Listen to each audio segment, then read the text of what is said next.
परिवर्तन में हम बात करेंगे विवाहित महिलाओं के अधिकार की। कर्नाटक उच्च न्यायालय ने विवाहित महिलाओं से संबंधित एक बड़ा फैसला लिया है। एक मसले पर फैसला सुनाते हुए अदालत ने कहा कि विवाह के बाद भी लड़कियों के परिवार में जो अधिकार हैं, सभी अधिकार हैं, वो अप्रभावित रहेंगे। इसी तरह का फैसला इससे पहले पंजाब और हरियाणा उच्च न्यायालय ने भी एक अलग मसले पर सुनवाई करते हुए सुनाया था। इसी मुद्दे पर हम बातचीत करेंगे, जानने की कोशिश करेंगे कि क्या अधिकार हैं विवाहित महिलाओं के और कैसे वो उन अधिकारों का इस्तेमाल कर सकती हैं। इन सब पर बातचीत के लिए हमारे साथ कुछ खास मेहमान आज मौजूद हैं। आइए सबसे पहले मैं आपको उनसे मिलवा देता हूं। हमारे साथ रेखा अग्रवाल जी हैं, सुप्रीम कोर्ट में एडवोकेट हैं और महिलाओं से जुड़े मुद्दों पर काम करती हैं। हमारे साथ डॉक्टर आलोक शर्मा भी हैं, विमेन राइट एक्टिविस्ट हैं। और अदिति टंडन हमारे साथ जुड़ी हुई है, ट्रिब्यून अखबार की विशेष संवाददाता हैं और महिलाओं से जुड़े मुद्दों और नीतियों पर काम करती है।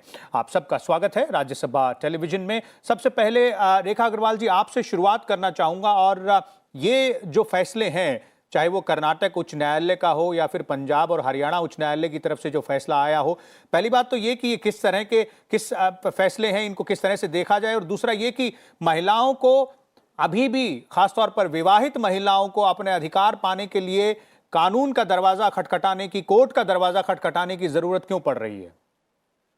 देखिए, सबसे पहले तो मैं यही कहूंगी कि ये जो फैसला कर्नाटक हाईकोर्ट का आया है, ये इस बात को वापस से रिटरेट करता है कि जो संवैधानिक अधिकार जो महिलाओं के भारत के संविधान के तहत दिए गए हैं, तो सबसे पहले हमारे देश में जो भी कोई भारत का नागरिक होता है, चाहे वो पुरुष है चाहे वो महिला, उसको जो गवर्न करने का, जो उसकी लाइफ को, जो उसके जीवन को जो गवर्न करने के जो राइट्स हैं, उनको हम फंडामेंटल राइट्स कहते हैं, या मूल अधिकार जो कॉन्स्टिट्यूशन में दिए गए हैं। और आर्टिकल 14 जो है वो ये कहता है कि किसी भी पुरुष या नारी के बीच भेदभाव नहीं होगा, और खासकर उसके लिंग की वजह से नहीं होगा। कास्ट, कलर एंड क्रीड जिसको कहते हैं कि रंग है या धर्म है या कोई उसकी और किसी वजह से, तो हम कोई भेदभाव नहीं करेंगे, परंतु लिंग की वजह से भी नहीं करेंगे। सो संविधान की नजर में जब महिलाएं और पुरुष बराबर हैं, आर्टिकल 14 इस बात को स्पष्ट कहता है। और साथ साथ आर्टिकल 15, अनुच्छेद 15 ये भी कहता है संविधान का कि किसी भी महिला और पुरुष के बीच में भेदभाव जो नहीं किया जाएगा, परंतु अगर किसी महिला के जीवन को, या महिला और खासकर बच्चों के विकास के लिए अगर कुछ पॉजिटिव तरीके से, सकारात्मक तरह से कोई अगर भेदभाव करना भी पड़े, उस दृष्टि से हम वो भेदभाव कर भी सकते हैं। तो कर्नाटक हाईकोर्ट का जो आज ये फैसला आया है, वो इस बात को वापस से बताता है कि अगर किसी भी महिलाओं को इस बात से भेदभाव किया जाता है, नेगेटिव तरीके से करा जाता है कि देखिए आप महिला हैं और आप ऊपर से विवाहित हैं, और आपको ये नौकरी जो है, जो एक कंपैशनेट ग्राउंड्स के ऊपर, संवेदनशीलता के ग्राउंड के ऊपर जो एक बेटे को मिल सकती है, पर आपको नहीं मिलेगी, सिर्फ इसलिए नहीं मिलेगी क्योंकि आप विवाहित हैं। तो ये जो है गलत तरीके का भेदभाव है और समाज की दृष्टि से ये असंवैधानिक है, गैर कानूनी है। तो कर्नाटक हाईकोर्ट ने वापस इस बात को पुष्टि कर दी है कि अगर कोई इस तरह का भेदभाव करता है तो जो कोर्ट है उस तरह के फैसले को गलत डिक्लेयर करेंगी। और इस बात को वापस से कोर्ट ने ये भी बता दिया है कि जो कुछ धाराएं जो कर्नाटक हाईकोर्ट जो कर्नाटक सिविल सर्विसेज के अंदर कंपैशनेट ग्राउंड की अपॉइंटमेंट के अंदर थी, उसके अंदर जो ये डेफिनेशन दी गई है, जो भाषा दी गई है कि फैमिली का मतलब क्या होता है, परिवार का मतलब क्या होता है, और डिपेंडेंट का मतलब क्या होता है। मतलब परिवार के अंदर अगर एक बेटा बेटी शुरू में इंक्लूड करे जाते हैं और बेटी जो है शादी के बाद में उसको निकाल दिया जाता है सिर्फ इसलिए क्योंकि अब तुम्हारी शादी हो गई तो अब तुम इस परिवार का हिस्सा नहीं हो, ये गलत है।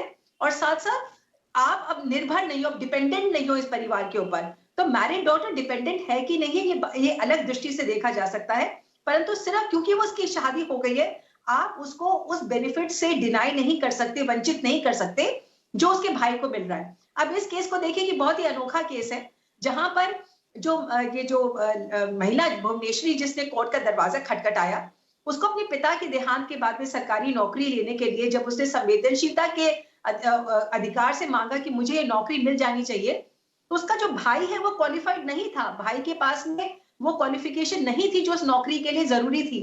उसके बावजूद उसको कंसिडर करने के लिए जो गवर्नमेंट थी वो तैयार थी, पर जो बेटी थी उसको कंसिडर भी करने के लिए तैयार नहीं थी, सिर्फ इसलिए क्योंकि चाहे उसकी क्वालिफिकेशंस कितने भी हो, परंतु वो शादीशुदा है तो उसको वंचित रखा जाएगा। जी। तो ये जो था टोटल गैर कानूनी है। कोर्ट ने कहा है कि आर्टिकल 14 और 15 का अगर बराबर तोला जाए तो आर्टिकल 14 जब कोई भी तरह का भेदभाव नहीं करता और आर्टिकल 15 कहता है कि महिलाओं के लिए आप उनके जीवन को अच्छा बनाने के लिए अच्छी तरीके से भेदभाव कर सकते हैं। तो ऐसे गैर कानूनी जो क्लासिफिकेशन होती है उसको कोर्ट ने स्ट्राइक डाउन किया है और वापस इस बात को दोहराया है कि जेंडर जस्टिस की अगर हम बात करें तो लिंग की वजह से आप भेदभाव नहीं कर सकते। अगर कोई महिला के पास में बाकी सब क्वालिफिकेशंस हैं जो उस नौकरी के लिए या किसी अपॉइंटमेंट के लिए उसके पास होनी चाहिए, तो आप उसकी शादी होने की वजह से उसको आप भेदभाव नहीं कर सकते और उसको उसकी नियुक्ति से डिनाई नहीं कर सकते। जी तो वापस से संविधान की जीत हुई है और महिलाओं के बराबरी के अधिकार की जीत हुई है। यही फैसला चंडीगढ़ हाईकोर्ट ने जुलाई के महीने में दिया था और कर्नाटक हाईकोर्ट ने वापस उसको दोहराया है। जी बिल्कुल। जहाँ तक बराबरी के अधिकार की बात है तो ये फैसले बहुत महत्वपूर्ण हो जाते हैं, खासतौर पे लिंग के आधार पर बराबरी और जो भेदभाव जिसकी हम बात करते हैं मैरिटल स्टेटस के आधार पर भी वो भेदभाव महिलाओं के खिलाफ नहीं हो सकता है। यही कोर्ट के जो दो फैसले आए इन्होंने साफ किया है। डॉक्टर आलोक शर्मा को लाना चाहूँगा मैं यहाँ पर। डॉक्टर आलोक का अगर ज़मीनी स्तर पर बात करें, यानी कि जो रियल लाइफ सिनेरियो है उसमें क्या स्थिति है इस वक्त? अगर विवाहित महिलाओं के अधिकारों की बात करें, कितनी जागरूक है महिलाएं एक, और कितना वो उन अधिकारों का इस्तेमाल कर पा रही हैं? जहां तक जमीनी स्तर पे स्थिति है महिलाओं की, सबसे बड़ा जो उनमें समस्या है वो अपने अधिकारों के लिए जागरूक नहीं है। आज तक भी 2005 में अमेंडमेंट हुआ था सक्सेशन एक्ट में, आज तक भी महिलाएं इस बात के लिए जागरूक नहीं है कि वो अपने जो प्रॉपर्टी है, उनकी एग्रीकल्चर प्रॉपर्टी है, जो एंसेस्ट्रल प्रॉपर्टी है, उसमें वो को पार्टनर हैं। आज तक उन्हें इस बात का पता ही नहीं है। दूसरी चीज, जब उनके बारे में जानकारी नहीं है तो वो अपने अधिकारों को कैसे मांग सकती हैं? साथ ही में हमारे यहाँ पैट्रियार्कल सिस्टम जो है उसमें ना केवल उनका भाई बल्कि उनका पति भी, क्योंकि वो भी अपने घर में ये चाहते हैं कि भाई हमारे यहाँ भी जो हमारी बेटियां जिनकी शादी हो गई है उनका कोई दखल ना रहे। क्योंकि जब आप अपने अधिकारों को लेने की बात करते हो तो वो परिवार के अंदर इसको दखल की तरह देखते हैं, जबकि ऐसा नहीं है। तो सबसे पहली बात तो ये है कि हमें महिलाओं को उनके अधिकारों के प्रति जागरूक करना चाहिए। ऐसा नहीं है कि सारी महिलाएं खड़ी हो जाएं और अपने प्रॉपर्टी में राइट ही मांगे, जरूरी नहीं है। अगर किसी को आवश्यकता नहीं है और वो अपने आप में जैसे रेखा जी हैं, अदिति जी हैं या मैं हूं, हम समर्थ हैं अपने आप में, तो हमें वो प्रॉपर्टी लेने की आवश्यकता नहीं है। लेकिन बहुत सी महिलाएं ऐसी हैं जो अपने जीवन में उतनी समर्थ नहीं है, जिनकी परिस्थितियां बड़ी विकट हैं, लेकिन उन्हें अपने अधिकारों के बारे में पता ही नहीं है। साथ में मैं कर्नाटक का जजमेंट जो आज आया है मंगलवार को और जो हमारे यहाँ चंडीगढ़ हाईकोर्ट ने भी दिया है जुलाई में, उसके साथ ही मैं एक बात जोड़ना चाहूंगी। रेखा जी इस बात से सहमत होंगी कि जब हमारे यहाँ 125 सीआरपीसी में ये प्रोविजन है कि माँ बाप की मेंटेनेंस का जो दायित्व है वो सिर्फ बेटे का ही नहीं है, बेटी का भी बराबर तरह से दिया गया है। जब वहां पर दायित्व क्रिमिनल कोड में बराबर दिए गए हैं तो क्यों नहीं हम यहाँ पर जब एक स्थिति आती है जब वो महिला जो बेटी अपने माँ बाप का या अपने माँ का और परिवार का ध्यान रख सकती है, तो क्यों नहीं उसको हम उस ग्राउंड पर जॉब देते। हाँ, उसमें ये आप शर्त कर सकते हैं कि भाई आपको, क्योंकि ये कंपनसेट ग्राउंड पर है, तो ये हो सकता है कि अपनी माँ की जिम्मेदारी या जो भी वहां पे माइनर बच्चे हैं जो पिता पे आश्रित थे उनकी जिम्मेदारी ये बेटी उठाए। ये तो बनता भी है क्योंकि 125 सीआरपीसी में भी ये है ऑलरेडी। तो ये इसमें अगर हम महिलाओं को जागरूक करते हैं, और मुझे लगता है कि बेटियां अपनी माँ और अपने भाई बहनों का जिस तरह से ख्याल रख सकती हैं वो अपने पुरुष भाई के मुकाबले बेहतर आजकल कर रही हैं। तो ऐसा नहीं है कि वो अगर शादी हो गई है तो वो सिर्फ अपने ससुराल का ही देख रही है और वो अपने माँ बाप का नहीं देखती है। तो मुझे लगता है कि अवेयरनेस की बहुत ज्यादा जरूरत है और जो हमारी लीगल एड, जो हमारी जो सर्विसेज अथॉरिटीज हैं, उन्हें जागरूकता अभियान फैलाने चाहिए, मुझे ऐसा लगता है। जी डॉक्टर आलोक, आपने सही कहा, जागरूकता अभियान चलाने की जरूरत है, महिलाओं को और जागरूक करने की जरूरत है। लेकिन आप ही के जवाब में से एक छोटी सी बात लेकर एक छोटा सा सवाल और आपसे पूछना चाहूंगा मैं। आपने समर्थता की बात की, यानी कि समर्थता भी एक पैमाना हो सकता है, लेकिन एक दूसरा सवाल यहाँ ये उठ सकता है कि अगर विवाहित महिला समर्थ है और वो अपना हिस्सा नहीं लेना चाहती अपने पिता की जो जमीन जायदाद है उसमें से, तो यही पैमाना शायद जो बेटा है, जो पुरुष है परिवार में, उस पर भी लागू हो सकता है। वो विवाहित बेटा भी उतना ही समर्थ हो सकता है, लेकिन उसको उसका हिस्सा जरूर मिलता है। तो समर्थता एक पैमाना कैसे हो सकता है? जी, बात यह है कि बेटा उस घर में ही रह रहा है और उसकी पत्नी दूसरे घर से आ रही है। हमारे यहाँ जो पैट्रियार्कल सिस्टम है, तो महिला को अपना घर छोड़ के दूसरे के घर में जाना पड़ रहा है, बेटा उसी घर में रह रहा है। तो अगर हम उस घर की बात करें, उस रेजिडेंस की बात करें, तो वो नेचुरली बेटा इनहेरिट करता है, क्योंकि बेटी कहीं और जाकर इनहेरिट करती है। तो मेरा सिर्फ मानना ये है कि अगर लड़की अपने आप में समर्थ है, तो जरूरी नहीं है कि वो शेयर क्लेम करे, वो चाहे तो क्लेम भी कर सकती है। लेकिन कई बार महिलाएं नहीं करती हैं, क्योंकि वो कहती हैं कि आपसी, क्योंकि समाज इसको अच्छे नजर से नहीं देखता। अगर कोई महिला अपने अधिकारों को क्लेम करती है, वो कहती है मुझे पार्टीशन चाहिए प्रॉपर्टी में, तो उसके रिश्तेदार और परिवार वाले कहते हैं कि आप तो परिवार तोड़ना चाहते हो, आप तो प्रॉपर्टी के लिए हो, आपका फिर भाई से संबंध नहीं रहेंगे, और वो भाई भी संबंध तोड़ देता है महिलाओं से। तो धरातल जो स्थितियां हैं वो बहुत ही खतरनाक और बहुत ही हृदय विदारक है कई जगह पर, जहां प्रॉपर्टी के लिए भाई बहनों के संबंध खत्म हो जाते हैं। तो मेरा मानना है कि उस स्थिति में अगर उसको आवश्यकता नहीं है तो वो छोड़ भी सकती है, लेकिन ऐसा नहीं है, उसका राइट है और उसके भाई को ये मानना पड़ेगा कि मेरी बहन का अधिकार है, लेकिन वो नहीं ले रही है उस अधिकार को, तो ये बड़ी बात है। ये तो हमें समाज में रियलाइज कराना पड़ेगा, वरना वो उसको महिलाओं की कमजोरी समझते हैं। जी बिल्कुल बिल्कुल। इसका मतलब अंततः वो एक सामाजिक जो नजरिया है उसमें बदलाव लाने की जरूरत है, एक पैट्रियार्कल माइंडसेट जिसकी हम बात कर रहे थे। अदिति, आप सहमत हैं इस बात से? मैं आलोक जी से सहमत नहीं हूं, बल्कि आपसे सहमत हूं कि समर्थता किसी भी कानून को पाने का या अपनी राइट को एक्सरसाइज करने का कंडीशन नहीं हो सकता। पर आलोक जी मेरे हिसाब से सामाजिक दृष्टिकोण से बात कर रही थी। वो ये कह रही थी कि हर वक्त तो एक औरत या महिला अपनी राइट को एक्सरसाइज करेगी नहीं, और वो तभी करेगी जबकि उसको बहुत जरूरत हो। इनफैक्ट मुझे लगता है कि यही माइंडसेट, इसी दृष्टिकोण पर काम करने की जरूरत है। जब हमारे कॉन्स्टिट्यूशन ने, हमारे संविधान ने हमको इतनी ताकत और हमको इतने सारे राइट्स दिए हैं, तो उन राइट्स को हम फेयरली एक्सरसाइज करें, और हम ये ना समझें कि अगर कोई महिला अपनी राइट मांगती है, सपोज अपने, जैसे कि अभी पीछे एक बहुत इंपॉर्टेंट जजमेंट आया था जिसमें कि ये कहा था सुप्रीम कोर्ट ने कि अनमैरिड हिंदू वुमेन जो हैं वो अपने फादर से राइट टू मेंटेनेंस मांग सकती हैं। ये भी एक बहुत लैंडमार्क जजमेंट था, जो मैं आलोक जी से सहमत हूं कि हमारे पेट्रियार्कल माइंडसेट में जहां स्टीरियोटाइप्स ऐसे हैं कि एक औरत हमेशा या अपने पति पे डिपेंडेंट रहेगी फाइनेंसेस के लिए, या अपने फादर पे डिपेंडेंट रहेगी। देखिए, लीगल सिस्टम में, लीगल रेमिट में कोर्ट्स और संविधान आपको कानून के तहत एक राइट दे सकता है। उस राइट को एक्सरसाइज करना, सच्चाई में उतारना, उसको एक अमली जामा पहनाना हम सबका एक अधिकार है, और वो हम सब पर निर्भर करता है। तो अगर कोर्ट ने कह दिया कि एक unmarried Hindu woman can claim maintenance from her father, तो ये जब तक नहीं करेगी महिला, तब तक उस कानून का या संविधान में दी गई गारंटी का कोई भी मतलब नहीं है। बिकॉज जिसको कहते हैं डायनामिकली यूज, तो सोसाइटी में करना है हम लोगों ने। तो एक तो ये बात हो गई। इसलिए मेरे हिसाब से जो प्रॉब्लम है, जो सबसे बड़ी, कानूनों की प्रॉब्लम नहीं है। और सुप्रीम कोर्ट ने तो इस साल बहुत ही जेंडर सेंसिटिव, बहुत ही जेंडर प्रोग्रेसिव जजमेंट्स दी हैं। विशाल, हम ये ना भूलें कि 15 अक्टूबर को इस साल एक बहुत लैंडमार्क जजमेंट आया था, जो कर्नाटक हाई कोर्ट की जजमेंट को ही आगे ले जाता है।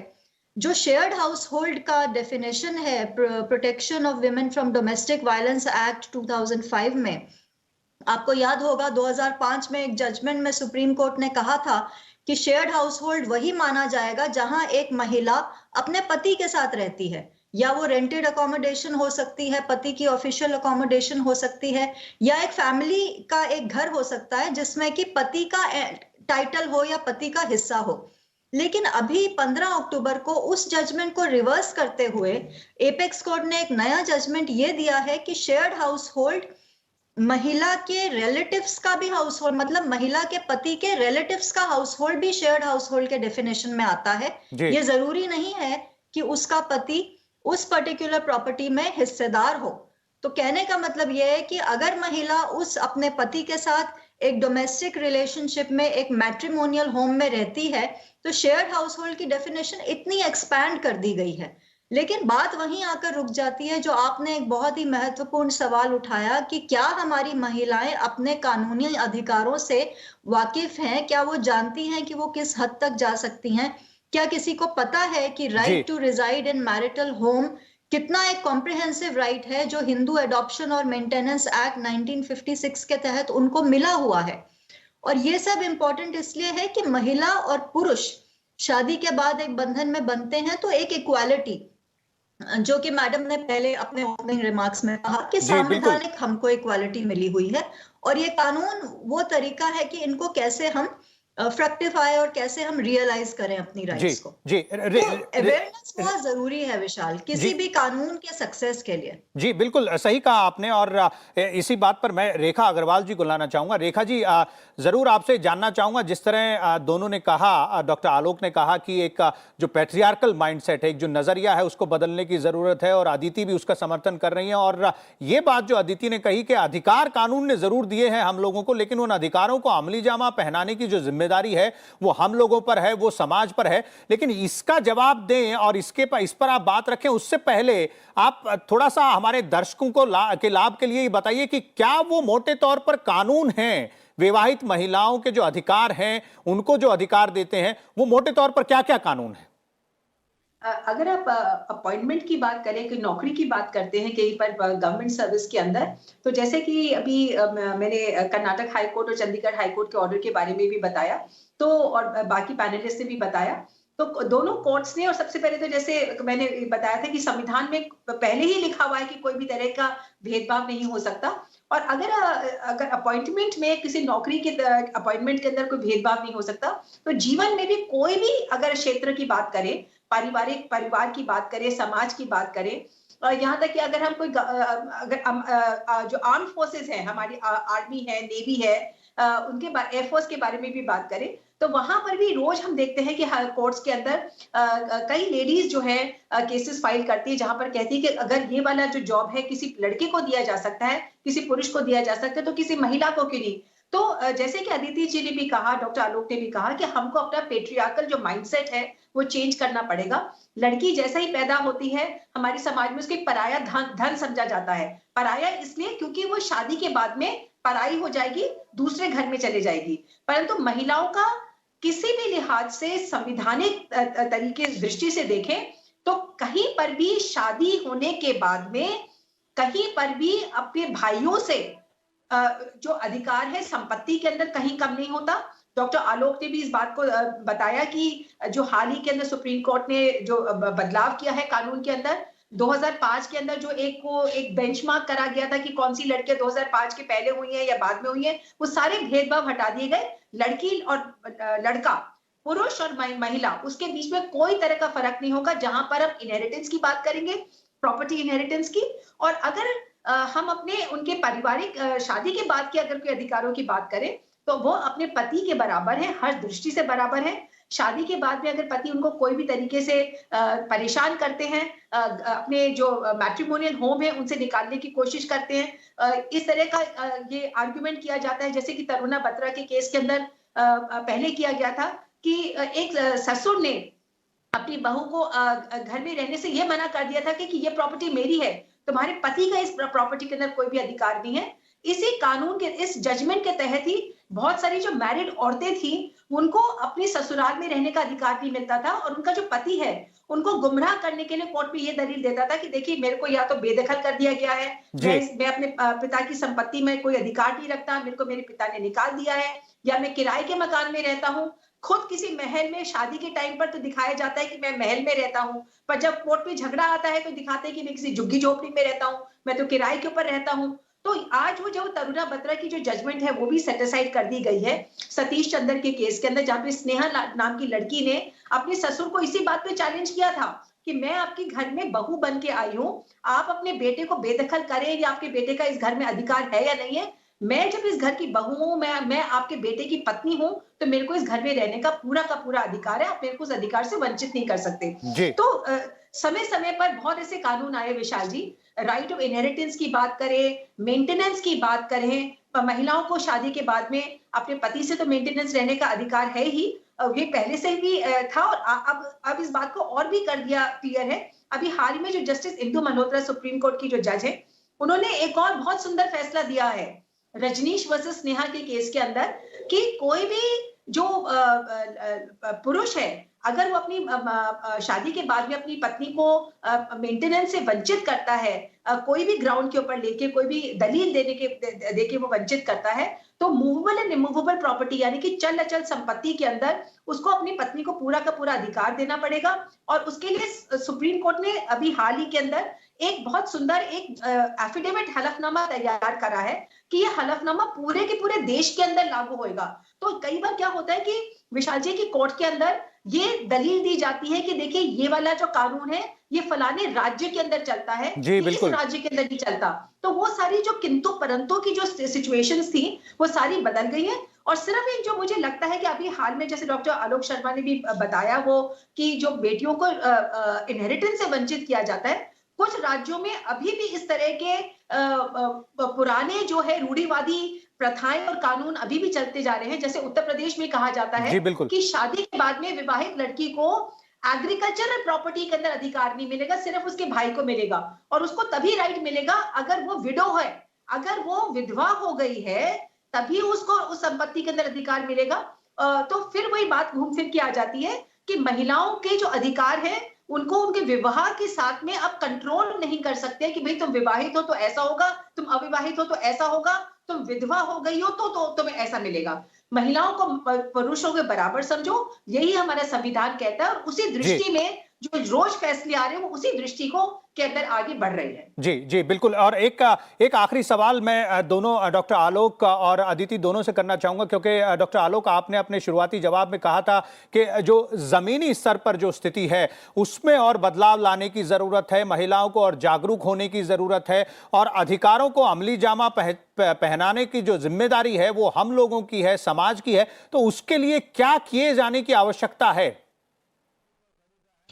उसके लिए सबसे पहले तो जैसे पहले दूरदर्शन हमारा या जैसे राज्यसभा टेलीविजन आपका है, ये बहुत बड़ा रोल निभा सकते हैं। छोटी छोटी फिल्म्स, डॉक्यूमेंट्री फिल्म्स दिखाकर 2 मिनट की, 3 मिनट की बजाय बाकी एड्स दिखाने की, वो बेहतर है कि वो जो protection of women from domestic violence act है उसमें बहुत सारे अधिकार, जो शादीशुदा महिलाओं के बहुत अधिकार हैं, तो उनके हर अधिकार के लिए छोटी छोटी एक क्लिप्स बनाकर उनको, या और भी जो प्राइवेट चैनल्स हैं, क्योंकि महिलाएं ज्यादातर अपना खाली समय टेलीविजन देखने में बिताती हैं, तो मुझे लगता है वहां पर उसको हम ऐड कर सकते हैं। साथ में जो लीगल सर्विसेज हमारे अथॉरिटीज हैं वो कुछ इस तरह के नुक्कड़ नाटक के तौर पर या कॉलेज लेवल पर इस तरह के भी जागरूकता अभियान, क्योंकि कॉलेज स्टूडेंट्स तक को अपने अधिकारों के बारे में जानकारी नहीं है, तो अगर हम सिर्फ protection of women from domestic violence act को ही ले लें और उसमें जो सम्मिलित अधिकार है महिलाओं के, उन्हीं पे अगर हम बात कर लें तो बहुत बड़ा काम होगा। जो हमारी